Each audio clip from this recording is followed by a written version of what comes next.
Au sein de cette vidéo, je vais vous parler du flanger d'Ableton Live. Qu'est-ce qu'un flanger?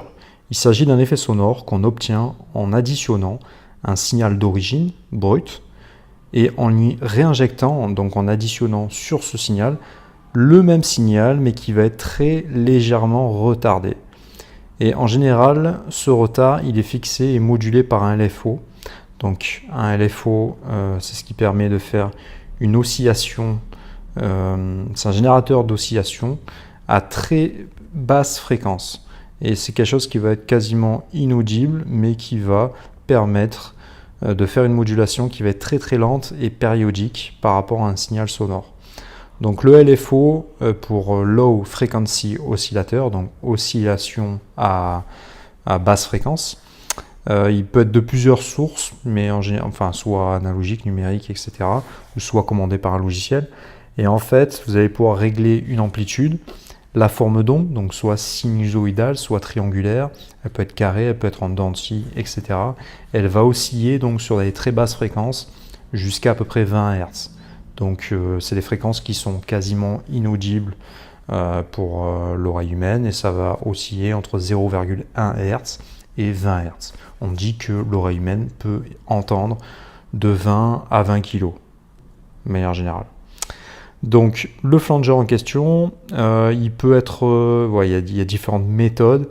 En fait, d'origine, il a été fait de manière mécanique, donc à l'époque on enregistrait sur des bandes magnétiques, et pour l'effet a été créé un peu par erreur. En fait, il fallait faire jouer deux bandes simultanément et retarder très légèrement la seconde, enfin une des deux, et la troisième bande permettait d'obtenir le résultat.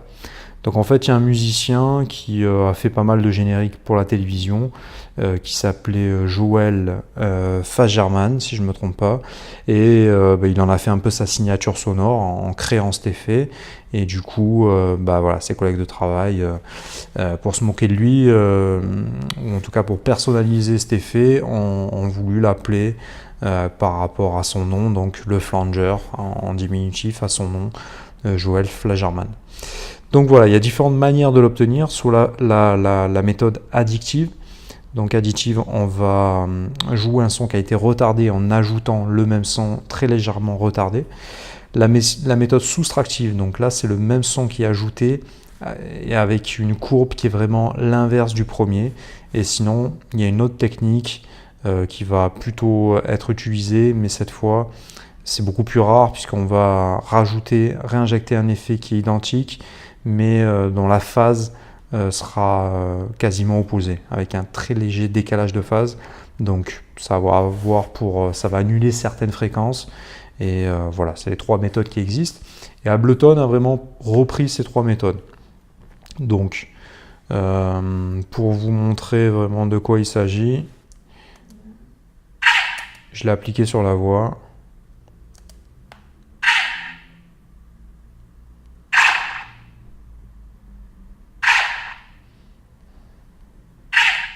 Donc voilà, c'est ce genre d'effet qu'on peut obtenir avec un flanger. Donc vous l'aurez compris, c'est le même signal qui est réinjecté avec un léger décalage. Et ça vous permet d'obtenir certains résultats qui est assez intéressant. C'est pas mal utilisé sur les guitares, c'est pas mal utilisé sur les synthés aussi. Ça permettait de colorer un petit peu, d'avoir quelque chose d'assez low-fi, c'est-à-dire assez science-fiction. Voilà, ce genre d'effet qui est pas mal. Après, ça sera à vous de l'utiliser vraiment un peu de partout pour essayer de voir ce que vous pouvez faire de cet effet. Donc, Ableton Live, il y a deux retards qui sont modulés en même temps et en parallèle pour créer cet effet de flanger. Donc, vous avez toujours la petite molette ici qui permet de contrôler le temps de délai en millisecondes, vous voyez ici. Et après feedback, c'est-à-dire le pourcentage de signal qui va être réinjecté. Donc je vous fais écouter un petit peu.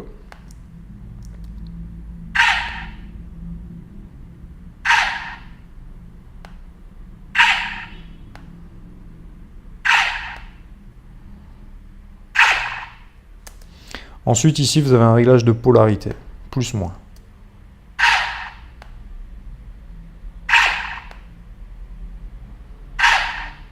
Donc voilà, ça inverse vraiment la polarité. Bon, je pense que c'est très facile à comprendre. Ensuite, vous avez un réglage d'enveloppe dans un premier temps. Donc avec un temps d'attaque et de release que vous allez pouvoir régler, ça va vous permettre de vraiment contrôler la forme du flanger.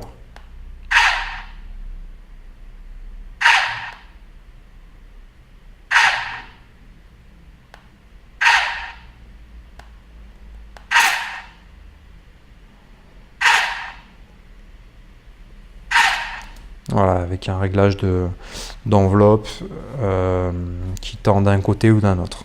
Ensuite, ici, vous avez un réglage high pass, ce qui va vous permettre de vraiment couper les fréquences les plus basses, tout simplement.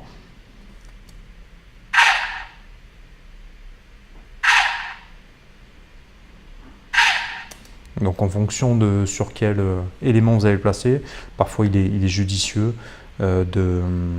d'avoir justement un filtre qui permet de couper les fréquences les plus basses si vous l'utilisez sur une basse par exemple pour la faire créer un effet différent en modulant le petit retard en question. Il peut être intéressant voilà, de filtrer vraiment les subs, etc. histoire de ne pas avoir quelque chose qui bave ailleurs.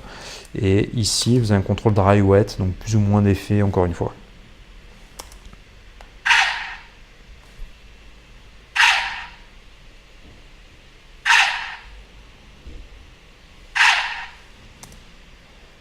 Ensuite, vous avez deux LFO.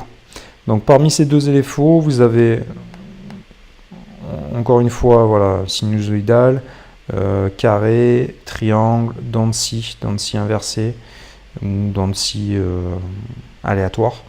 Donc, amount plus ou moins d'effets, de LFO dans le flanger.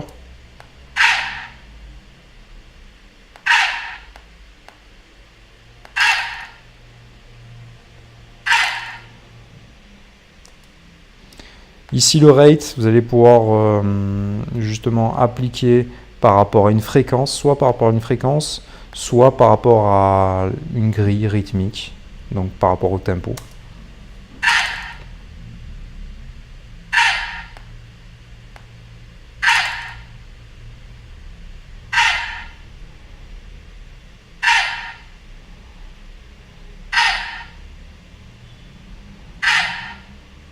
Donc avec le rate, vous contrôlez vraiment la vitesse du LFO qui est contrôlée par ce rate.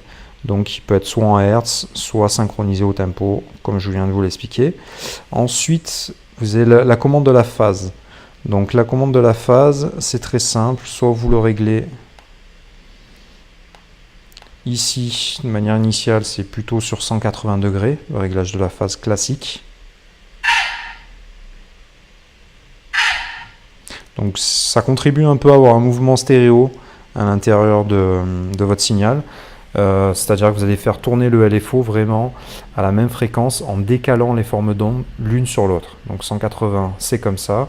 Sinon, vous pouvez faire un décalage, un léger décalage.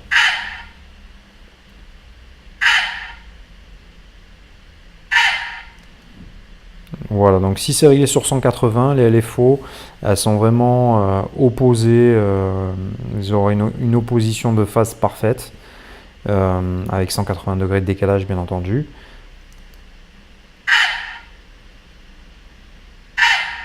Donc quand il y en a une qui atteint sa crête, l'autre elle est au minimum, donc c'est vraiment inversé. Sinon vous avez un spin, c'est-à-dire si vous appuyez ici, hop, vous passez en spin.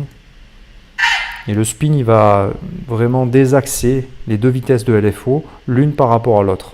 Donc chaque petit retard sera modulé là à une fréquence différente par rapport au réglage de spin qui est fait.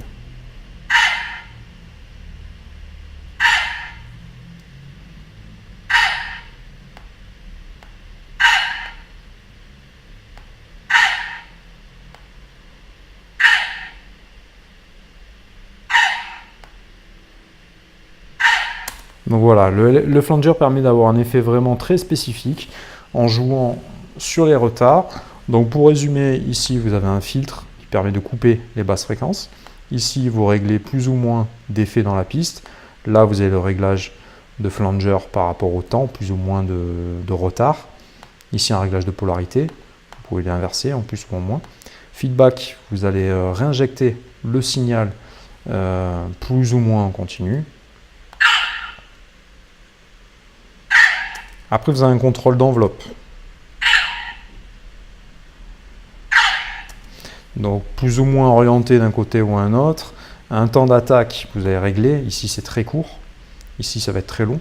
Release, très court, le relâchement. Le temps que va mettre l'effet à se relâcher ou avec quelque chose d'un peu plus long. Et ensuite, bien entendu, le flanger, ça fonctionne de manière générale avec un LFO, donc un générateur d'oscillation à basse fréquence. Donc, vous pouvez contrôler la forme de cette oscillation. Il y aura différentes formes qui existent. Amount, plus ou moins d'effets du LFO à l'intérieur de la piste. Rate, ça va être voilà, la rotation, soit en Hertz, contrôler vraiment la vitesse de cette oscillation, soit en Hertz, soit par rapport à la grille. Voilà, ici on est en noir par exemple. Ici en blanche, etc. etc. Donc ça, c'est une notion de solfège rythmique. Et ici, vous avez voilà, des inversions de phase. Donc 180, vraiment, les deux LFO sont opposés l'un à l'autre. Donc quand un est au maxi, l'autre est au minimum et inversement. Ici, voilà, un petit décalage entre les deux. Offset, ça permet de faire, voilà, de contrôler un certain décalage de phase que vous avez choisi ici. Par exemple, à 180, vous aurez un petit décalage de plus ou moins de 2 degrés. Et en Hertz, non, c'est voilà, lorsque vous êtes en Hertz, pardon, ici vous avez un réglage encore une fois de la phase classique, ou sinon vous avez le spin, voilà, qui est un décalage de cette phase en question. Donc n'hésitez pas à me dire ce que vous pensez du flanger, de quelle manière vous l'utilisez. C'est beaucoup utilisé dans pas mal de styles. Essayez de rentrer un peu plus dans les détails pour essayer de nourrir la communauté. Et n'hésitez pas à me dire ce que vous avez pensé de la vidéo. Essayez de me mettre un pouce bleu pour me dire si vous l'avez apprécié. À bientôt, au revoir.